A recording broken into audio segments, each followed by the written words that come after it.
Interesting is how you are refusing to call out the NDC MPs who refuse to sit where they were supposed to sit.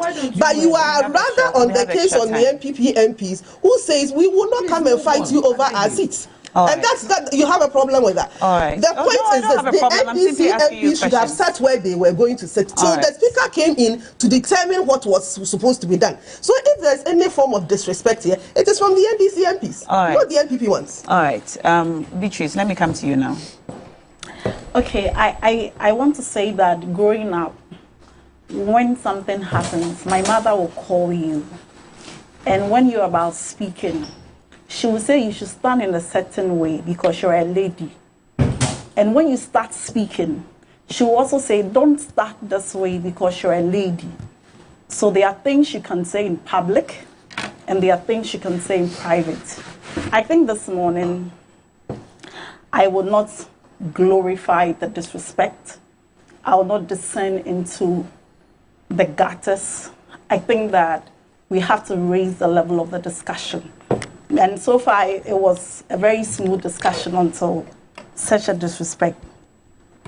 And people who have stood elections and they have won and they have come to represent of some of the constituencies, 55,000, 105,000.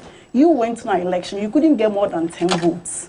So you ought to respect people who have done what you cannot do. You haven't even gone for one. Yes. So try and go for one. When you go for an election, and you even have the nerve to pick up phones, then you talk about it. I still insist your MP Ellen, you've had your time. Anytime she comes at me personally, you will not finish this program. You have not even had the nerve and the guts to go for an election. You want to talk about somebody who has gone for one. Ellen, you have had your time. My dear, go for an election first before you talk about people who have gone for elections.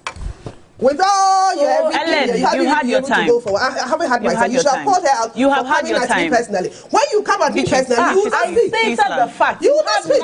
As we sit here, you haven't even had the nerve in your party to even go for a police station election. And you are talking about me. Ellen. As you sit here, Ellen, you've had your time.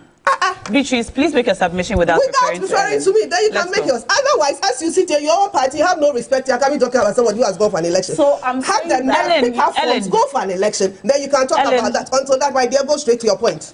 So I'm saying that we ought to respect people when we say, you can describe, you can disagree with them. This morning, we've all disagreed with the Supreme Court. Nobody has had to call Supreme Court judges kindergarten children to make their... So that point has to be made. And Nashako, it is not enough that you only dissociate the station. Sometimes you have to do more than that. But I will not belabor the point. The point we are making is that principles must matter in national discourse. And people who do one thing should not all of a sudden change their position merely because it does not suit them. When you do that, Nashako, I maintain that it tells you how decisions about the 32 million Ghanaians or so are made. The decisions by members of the NPP occupying every position, I'm sure are just made haphazardly without regard for the welfare and the future of the nation. If you read the NPP's constitution, specifically Article 9, 3, 1 and 2, when you read that the party who goes independent, blah, blah, blah, says that automatically forfeit his or automatically means that the party need not do anything about that. And you know the irony? The Suhum MP told us that immediately the speaker made that communication to Parliament, Annan, who is the whip, took him off their WhatsApp group. So why is it that he's a member of the NPP? But he has been taken off a group belonging to NPP MPs. You see, intellectual dishonesty must have a limitation. Public discourse is not, or governance is not what you feel and what you like and what you dislike. The reason we are having to do this and the reason we are here is because Nanado behaves like an Arabian king. What's that? Where he does not see the difference between what we call constitutionalism, the fetters placed and the limitations placed on your powers.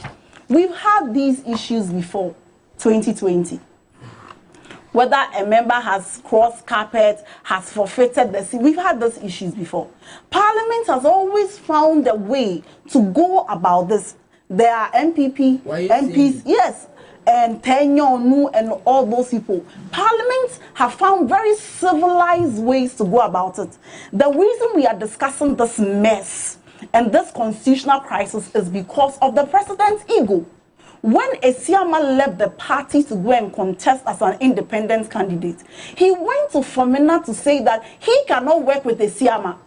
He cannot do this, he cannot do this. And on the basis of that, the party wrote to Michael Quay. And Michael Quay delivered that ruling, which I agreed with him. And today, you have set that precedent. You think this is the first time this is happening. Parliament has always found a way to deal with it internally, and we didn't have to be discussing this chaos. Because Nanado doesn't like you. If he doesn't like you, he will not bring development to you. That's how he's governing. He told the Aflau chief, go and use your own resources to finish the E-blocks. After all, you don't vote for me. When the spillage happened, you move your studio to the Volta region. He told them that you don't vote for me.